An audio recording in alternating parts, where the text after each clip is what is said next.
Ανδρέας Παναγιώτου.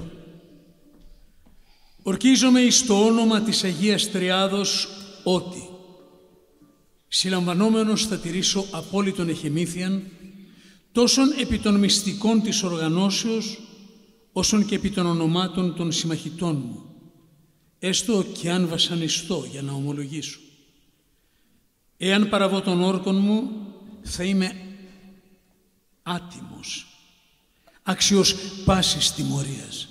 Ο ήρωας Ανδρέας Παναγιώτου από το Πολύστυπο Λευκωσίας τίμησε τον όρκο του. Συνελήφθη στις 8 Νοεμβρίου 1956 και μεταφέρθηκε στις Πλάτρες για ανάκριση. Εκεί βασανίστηκε φρικτά. Είχε κακώσει στα γόνατα, στους αγκώνες, στα δάχτυλα ποδιών και χεριών, στους μυρούς, στο στόμα και στα χείλη. Του έσπασαν 7 πλευρές και στο τέλος συνέτριψαν το κρανίο του με τη μέγενη.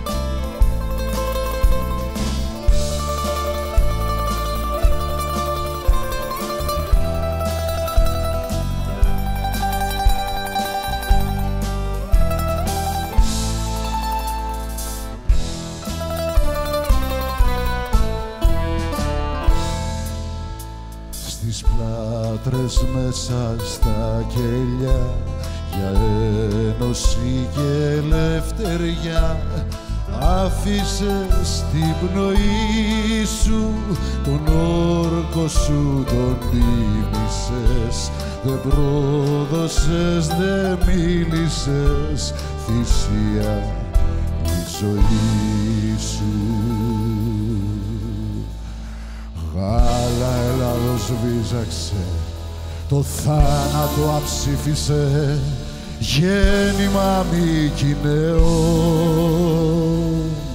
Η λησμονιά τον ξέχασε, η Κύπρος νεκέταξε σε Πανθεό γενναίων.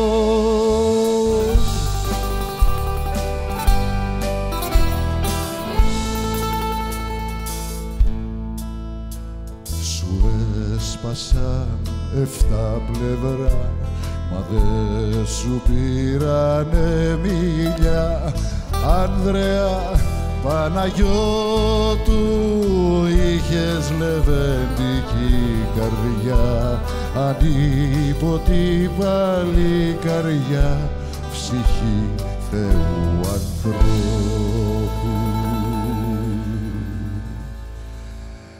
Γάλα Ελλάδος βίζαξε, το θάνατο αψήφισε, γέννημα μη κοιναίων.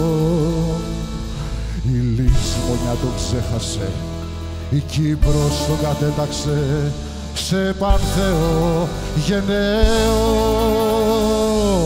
Γάλα Ελλάδος βίζαξε, το θάνατο αψήφισε, γέννημα μη κοιναίων.